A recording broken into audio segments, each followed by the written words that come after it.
critical problem. Concordia is resting on just two rocky outcrops, one at the front and one at the back. Her vast midsection is unsupported, putting immense strain on her hull. She's like a bridge spanning the gap between the rocks, a stress she was never designed to take. Because the wreck is resting on these two pinnacles, this was very dangerous for the vessel. She could break open at any moment. Over time, with the winter storms going past, the ship is bending and flexing. The sheer weight should have caused it to break up. Their solution is to fill the gap between the rock and the hull with 5,000 tons of concrete grout, pumped into huge bags. The operation is so big, they bring in their own floating cement factory and anchor it right in front of the Concordia. We're going to put 16 to 18,000 tons of cement into bags that the divers go down and place on the seabed in the valley between where she's resting. So far, we've done almost 13,000 individual dives.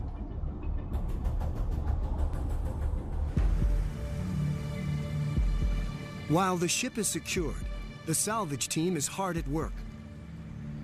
They need to come up with a plan to safely remove the ship. They come up with some ingenious solutions. We'd come up with a plan called the anti-plan, which was sinking a very large barge underneath the ship and rolling the ship onto the barge and then refloating the barge. We had an idea called the Chinese fan, which was essentially a huge custom-made accordion-like thing that we'd inflate underneath the ship and push it upright. And you know, these things are great, and you go out and you have drinks and you get excited. I finally, you know, it's an aha moment. And then you do the math and figure out that it's not going to work. So then you back to the drawing board. Normally, they would cut up the ship, but with the Concordia, standard practice does not apply. The ship is full of potentially hazardous, decomposing materials.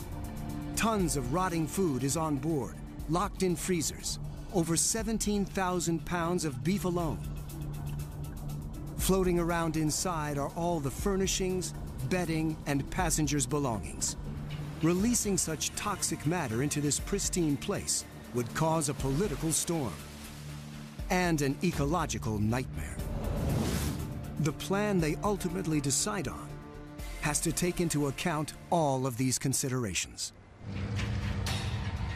The steel platform is key to the whole concept, giving them a false seabed onto which they will roll the ship. Using hydraulic jacks, generating up to 11,000 tons of pulling force on the cables, they will rotate the ship and drag it onto the platform, a process known as parbuckling.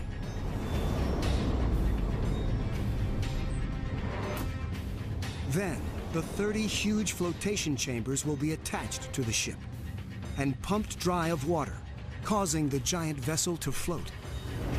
If she survives this operation, Concordia will leave the island with her toxic contents still intact. It's a safe plan. It's a fast plan. It's a plan that leave this beautiful, beautiful place pretty much as we found it. The plan is daring and potentially dangerous.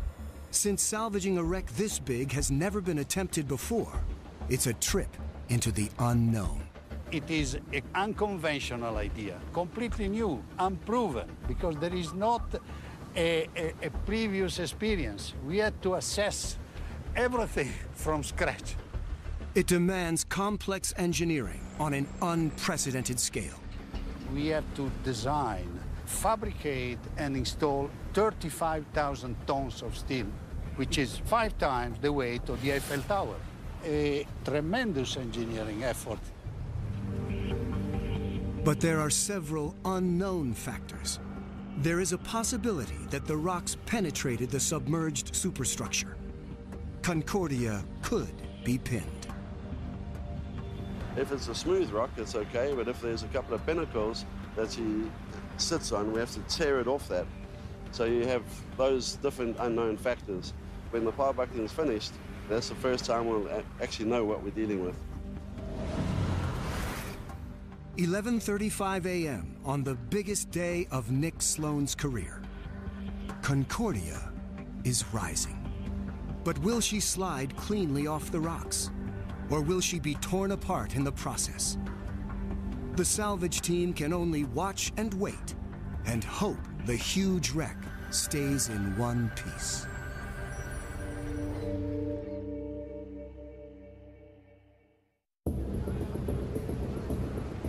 "20 months after crashing into the island of Giglio, Concordia is once again making headlines. Her salvage is a global news event. Thank you. News teams from around the world report minute by minute as the drama unfolds.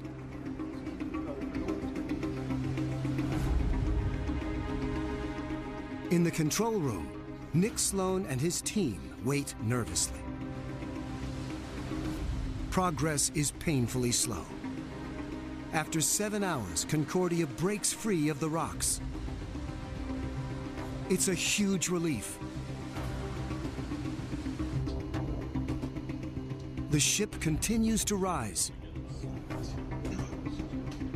Something they weren't sure was possible just 12 months earlier.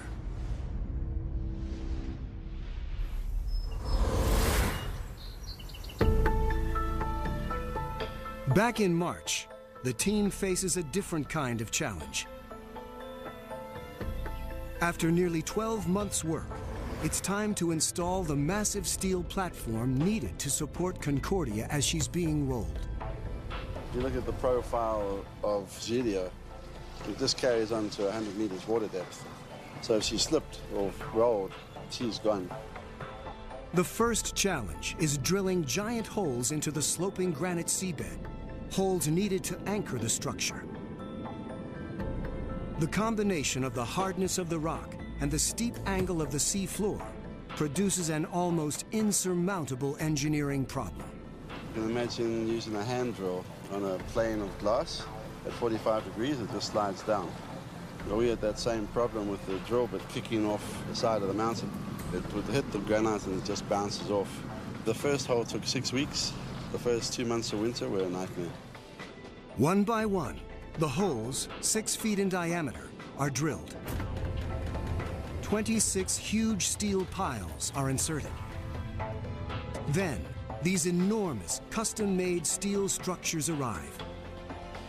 Together, they support Concordia's 60,000-ton weight. The 3 biggest components measure 130 feet across and weigh 1,000 tons. Then, the M30, one of the few floating cranes on the planet capable of lifting such a massive weight, lowers the platforms into place with inch-perfect accuracy. All in all, they're about 1.5 times the size of a football field. Each one of those platforms is like a 3-year project in the offshore industry. So we've got 6 of them, designed, fabricated, delivered, and installed in 8.5 months. Another 13,000 tons of concrete in bags levels off the gap between her hull and the platforms.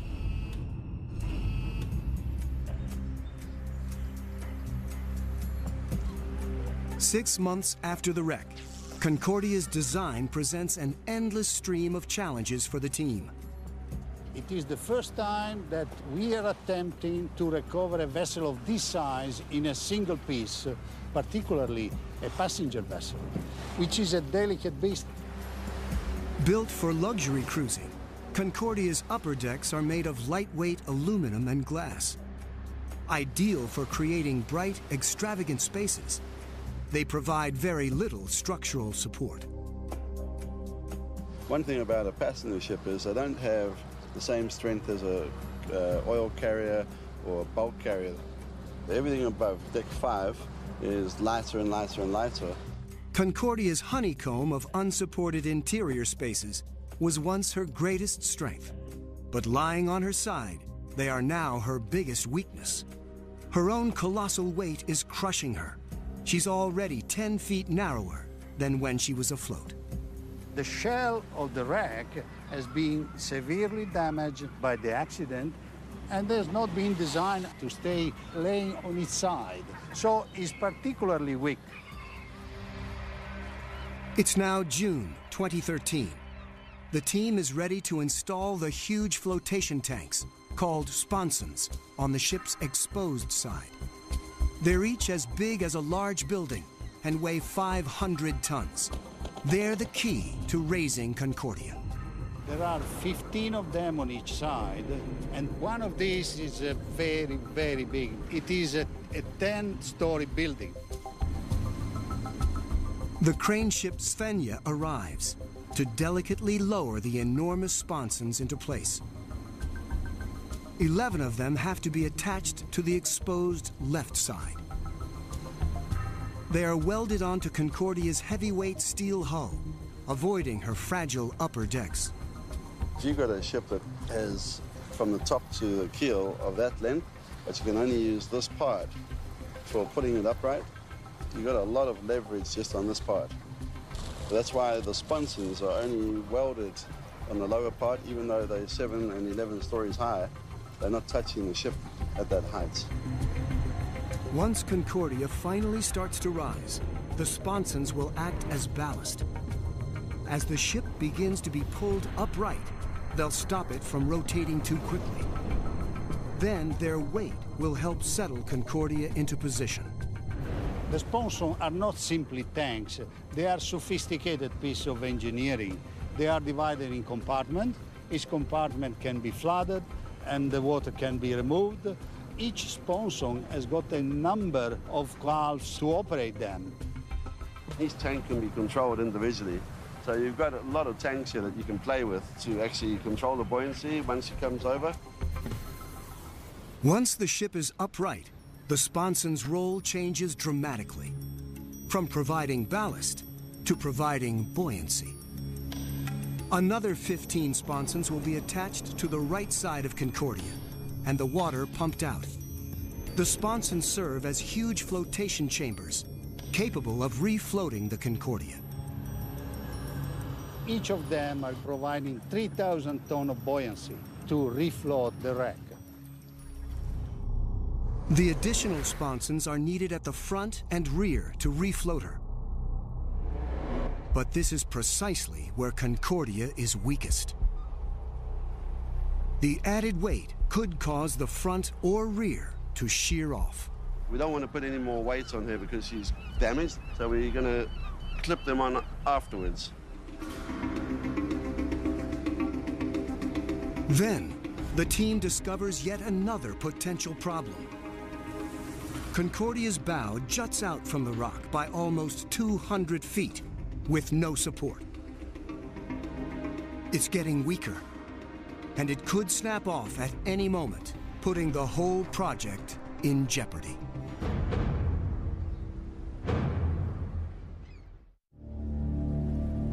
It's June 2013, 3 months before the team will attempt the impossible, to roll Concordia upright, then float her away intact. Now, they suddenly face a new unexpected threat, a bow unsupported and sticking out 200 feet that could snap off at any moment.